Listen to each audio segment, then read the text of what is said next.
की मोहम्मद से वफा, तूने तो हम तेरे हैं, ये जहां चीज है क्या, लौहो कलम तेरे है।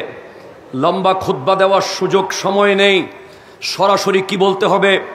আমাদের শেখুল হাদিস উস্তাদুল আসাতাজা এনসাইক্লোপিডিয়া অফ হাদিস আল্লামা হাফেজ সুলাইমান আনসারী সাহেব কিবলা মাদ্দাজিল্লুহুল আলী কাদামাহু আলা আইনায়া ওয়া আলা রাসি অর্ডার দিয়ে দিয়েছেন।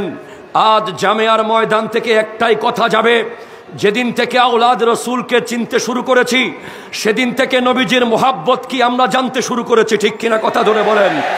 আমার নবীর শানে, সেটা ভারত হোক, সেটা আমেরিকা হোক, সেটা ইসরায়েল হোক, সেটা বিশ্বের যে কোনো পরাশক্তি হোক, যেখান থেকেই আমার নবীর শানে গুস্তাগি হবে, আমরা এই সুন্নি জামাতের পক্ষ থেকে জামিয়ার ময়দান থেকে একসাথে আওয়াজ দেব।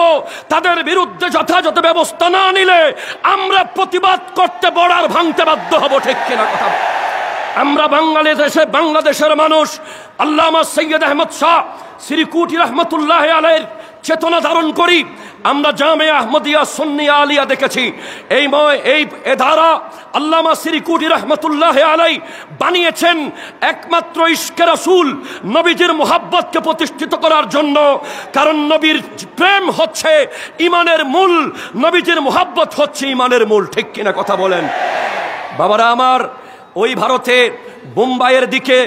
মুম্বাইয়ের দিকে যখন দলে দলে লক্ষ লক্ষ মুসলমান যাচ্ছে, তখন একজন মিডিয়া ব্যক্তিত্ব এক ব্যক্তিকে প্রশ্ন করছে, ভাই आपका कारोबार कैसे चल रहा है, आप सब तो मुंबई में जा रहा है, आपका संसार कैसे चल रहा है, आपका बिजनेस कैसे चल रहा है। ওই ব্যক্তির কথা শুনে আমার কলিজা তরতর করে কেঁপেছে, চোখের পানি আসতে বাধ্য হয়েছে। ওই ব্যক্তি বলছে, ভাই নবী के आगे कोई कारोबार नहीं है, नबी के आगे कोई संसार नहीं है, कोई बच्चा नहीं है, कोई बीवी नहीं है, कोई बाप नहीं है, कोई बेटा नहीं है, हम नबी को जान से भी ज्यादा मोहब्बत करते हैं। ওই ভাইয়ের সাথে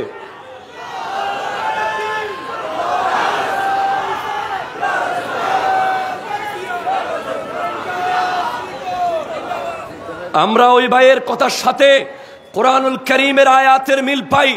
রব্বুল আলামিন ইরশাদ করছেন, কুল ইন কানা আবাউকুম ওয়া আবনাউকুম ওয়া ইখওয়ানুকুম ওয়া আজওয়াজুকুম ওয়া আশীরাতুকুম ওয়া আমওয়ালুন ইকতারাফতুমুহা ওয়া তিজারাতুন তাখশাউনা কাসাদাহা ওয়া মাসাকিনু তারদাউনাহা আহাব্বা ইলাইকুম মিনাল্লাহি ওয়া রাসূলিহি ইলা আখিরিল আয়া। আমার আল্লাহ ইরশাদ করতে লাগলেন, যতক্ষণ পর্যন্ত নবীজিকে তুমি তোমার বাবা মার চেয়ে, সন্তানের চেয়ে, ভাইয়ের চেয়ে, বিবির চেয়ে, সমাজের চেয়ে, ব্যবসার চেয়ে, ব্যাংকের জমানো টাকার চেয়ে, নিজের সুন্দর বাড়ির চেয়ে আল্লাহ এবং রসুলকে ভালোবাসতে পারবে না, তুমি আযাবের জন্য প্রস্তুত থাকো। তার মানে নিশ্চিতভাবে বলা যায়, আমার দয়াল নবীকে আমরা বাবা মার চেয়ে বেশি মোহাব্বত করি, আমরা সন্তানের চেয়ে বেশি মোহাব্বত করি, আমরা ভাইয়ের চেয়ে বেশি মোহাব্বত করি, আমরা বিবির চেয়ে বেশি মোহাব্বত করি, আমরা ব্যবসা, নিজের বাড়ি, নিজের জমানো টাকা সব কিছুর চেয়ে বেশি মোহাব্বত করি। যদি প্রশ্ন করেন এই মোহাব্বত শিখলেন কোত্থেকে, এই মোহাব্বত মজবুত করলেন কিভাবে, উত্তর অবশ্যই দিতে হবে যেদিন থেকে এই বাংলাদেশে আল্লামা সৈয়দ আহমদ শাহ শ্রীকুটি রহমতুল্লাহ আলাইহির কদম পড়েছে, সেদিন থেকে বাংলাদেশের মানুষ ইশকে রাসূলকে শিখতে শুরু করেছে, ঠিক কিনা। এর আগে এখানে ইন্নাল্লাহা ওয়া মালাইকাতাহু ইউসাল্লুনা আলান নবী চলেছে, কিন্তু দরুদ শরীফ আওয়াজ বের হয় নাই।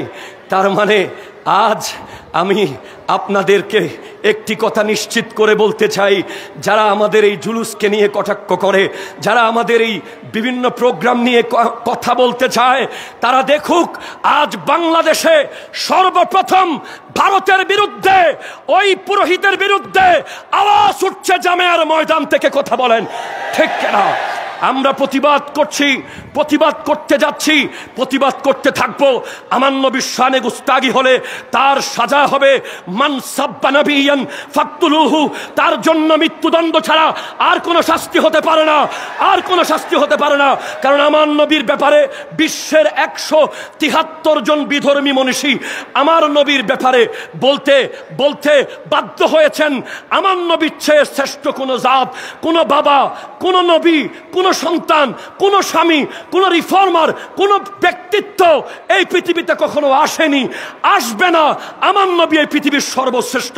এবং সর্বশেষ কথা বলে যাই যে আমার নবীজিকে আল্লাহ শুধু রাসূলুল্লাহ বললে যথেষ্ট ছিল, রাহমাতাল্লিল আলামিন বলেছেন।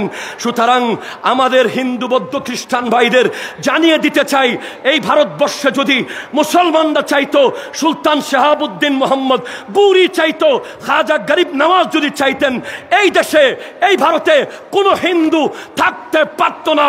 অথচ ওনারা সেটা চান নাই। মুসলমানরাই হিন্দুদেরকে সবচেয়ে বেশি নিরাপত্তা দিয়েছে, দেবে, দিতে থাকবে। আর যেই ব্যক্তি আমার নবীর শানে গুস্তাগি করে, তার কোনো ধর্ম থাকতে পারে না, সে সন্ত্রাস, সে বাতিল, সে বেঈমান, সে মুনাফিক, সে কাফের। কথা বলেন। আল্লাহ পাক আমাদেরকে এগুলো বোঝার তৌফিক দান করুক। আসসালামু আলাইকুম ওয়া রাহমাতুল্লাহি ওয়া বারাকাতুহু।